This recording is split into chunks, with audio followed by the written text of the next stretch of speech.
दोस्तों, महाभारत का युद्ध 18 दिनों तक चला था। धरती खून से लाल हो चुकी थी। हर तरफ बस मौत और विनाश था। लेकिन इस विनाश के बीच एक ऐसी कहानी है जो आज भी लोगों को सोचने पर मजबूर कर देती है। यह कहानी है अश्वत्थामा की। अश्वत्थामा कोई साधारण योद्धा नहीं था।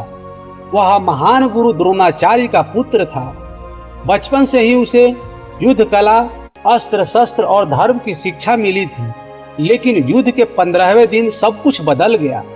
पांडव जानते थे कि द्रोणाचार्य को हराना लगभग असंभव है। तब एक योजना बनाई गई। श्री कृष्ण के कहे अनुसार युधिष्ठिर ने यह घोषणा कर दिए कि अश्वत्थामा मारा गया।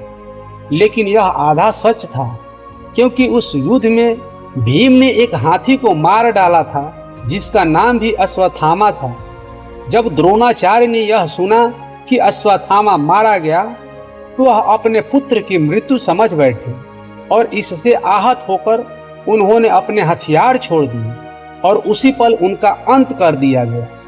जब यह खबर अश्वत्थामा तक पहुंची तो उसके पैरों तले जमीन खिसक गई। वह अत्यंत ही क्रोधित हो गया।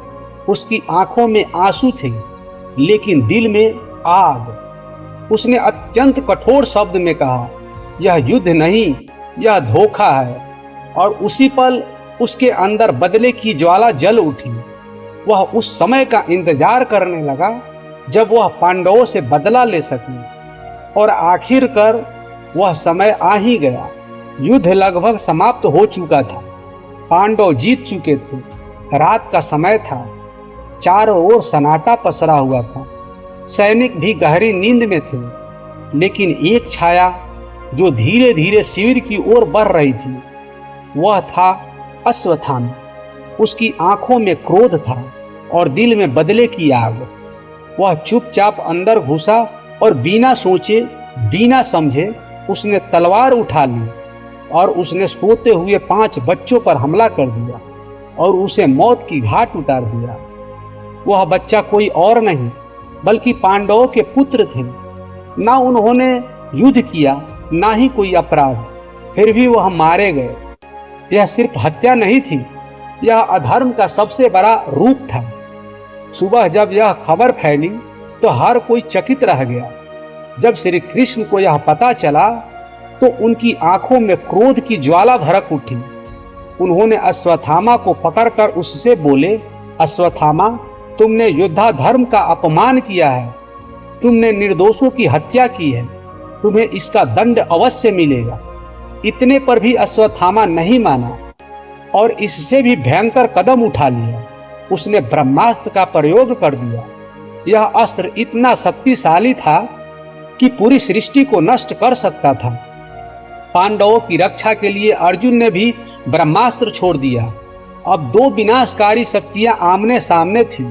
पूरी धरती खतरे में थी। तभी श्री कृष्ण ने दोनों को रोक लिया। अर्जुन ने अपना अस्त्र वापस ले लिया, लेकिन अश्वत्थामा ने ऐसा नहीं किया, बल्कि उसने अपने अस्त्र को मोड़ दिया एक गर्भवती स्त्री की ओर। वह थी उत्तरा और उसके गर्भ में था अभिमन्यु का पुत्र, एक अजन्मा बच्चा। यह देखकर श्री कृष्ण का धैर्य टूट गया और उन्होंने अश्वत्थामा के दिव्य मणि को माथे से निकालकर उसे लहूलुहान कर दिए और उसे एक भयानक श्राप दे दिया। तुम हजारों साल तक जीवित रहोगे, लेकिन तुम्हें कहीं शांति नहीं मिलेगी। तुम्हारे माथे का घाव हमेशा ताजा बना रहेगा और तुम अकेले दर्द से भटकते रहोगे। कहते हैं वह आज भी अपने पाप की सजा भुगत रहा है। दोस्तों, आप लोगों की क्या राय है? हमारे इस कमेंट बॉक्स में ज़रूर लिखिएगा और हमारे ऐसे ही कहानी को सुनने के लिए हमारे इस चैनल को सब्सक्राइब जरूर कीजिएगा। फिर मिलेंगे आप लोगों से किसी और कहानी के साथ। तब तक के लिए जय श्री कृष्ण दोस्तों।